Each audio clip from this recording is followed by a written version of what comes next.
Pag-ibig ang bibi mo at ang bibi ko. I love you! Love you, pare. Bibo! Bibo!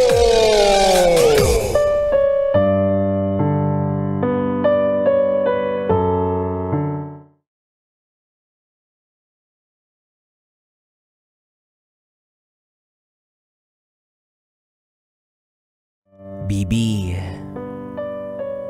kumusta ka na dyan? Gusto ko lang sana magbalik tanaw sa nakaraan. Kasi ang tagal na nung ang matamis ng ngiti sa iyong mga labi ay huli kong namasdan. Pero parang kailan lang, hindi ko pa rin malimutan yung huling beses kitang nahagkan. Ramdam ko pa rin ang init ng iyong katawan kapag malaya kitang nadidikitan o nahahawakan. Sariwa pa sa alaala ko yung maamo mong muka na sa huling beses ay aking nasilayan bago ka namin ihatid sa huli mong hantungan. Sana naman okay ka lang dyan sa bago mong tirahan.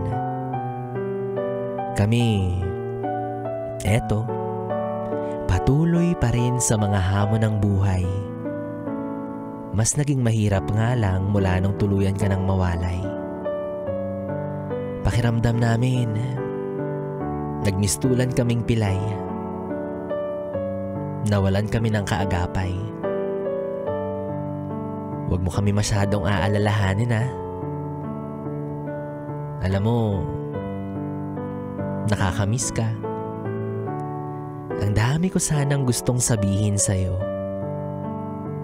Gaya ng mga bagong kwento. Ang dami kong gustong isumbong na nagpapabigat ng loob ko. Kaso, paano ko naman masasandalan ang iyong balikat? At paano mo masasambit na magiging maayos din ang lahat? Ngayon, nandito kami sa harap mo. Magkalapit lang tayo. Nasa magkabilang banda ng lupa o semento. Pero ramdam namin ang malamig na pagtagos ng ating di mamatay-matay na pag-ibig. Mag-aatang ng paborito mong pagkain. At sabay-sabay tayong kakain at aalalahanin ang sarap ng pinagsamahan natin na sadyang nakakabitin. Kasabay ng pagtulos ng kandila. Ang siyang pagpatak ng aming mga luha tuwing maaalala ang mga nakaraan natin na hanggang ngayon ay nananatiling sariwa. Sa pagputong namin ng bulaklak, sabay-sabay rin kaming mapapahalakhak habang ginugunita ang saya ng ating pagsasama nung nandito ka pa. Alam namin na naririnig mo kaming pinag-uusapan ka. Ikaw ang bida at hindi ka makakakontra. Minsan, para na kaming nasisiraan dahil pagkatapos ng tawanan, mauuwi kami sa iyakan dahil sa pangungulila dulot ng iyong paglisan. Miss na miss ka na namin. Kung meron lang sanang daan o hagdan patungo sa iyong kinaroroonan, malamang sa malamang, matagal ka na naming nabisita ng harap-harapan. Sana, kahit wala ka na, huwag mong kalilimutan na mahal ka namin ng sobra. Lahat naman tayo dyan din papunta.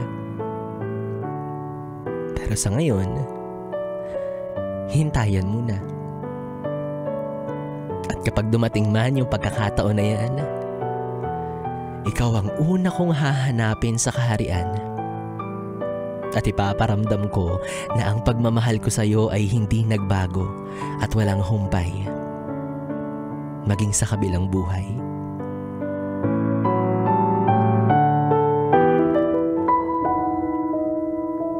To my lola, tatay, ate, and kuya, sobrang miss na miss ko na kayo. Pero life must go on. I know na masaya na kayo dyan sa heaven at wala na kayong nararamdaman na kahit anong sakit. Gabayan niyo kami lagi at thank you sa lahat ng memories na ibinigay niyo sa amin. Mahal na mahal ko kayo. Hindi ko kayo makakalimutan. Love you. Mensahe ko para sa mga namayapa kong mahal sa buhay. Unang-una, miss na miss ko na kayong lahat. Kamusta kaya kayo dyan? Alam ko namang okay na kayo dyan at safe na kayo kasama si Lord. Kaya, ang gusto ko lang sabihin sa inyo kung magkakaroon man ako ng chance na makausap kayo na lagi nyo na akong gagabayan, magiging guardian angel ko eh. Kayo yung laging nandyan na para i-guide ako at kung ano man yung magiging problema ko, kayo yung tutulong sa akin na makayanan ko ang bawat problema na yun. Miss na miss ko na kayong lahat. Sana in God's perfect time, alam ko makikita rin tayo. Sa nanay tatay ko, kung saan man kayo ngayon, salamat na nabubuhay kayo, hindi nyo ako pinabayaan. Ngayon, alam ko, kasama kayo ni Lord. Ingat kayo dyan. Gabayan nyo palagi kami ng pamilya ko. To my lola, tatay, ate, kuya. Saw you singing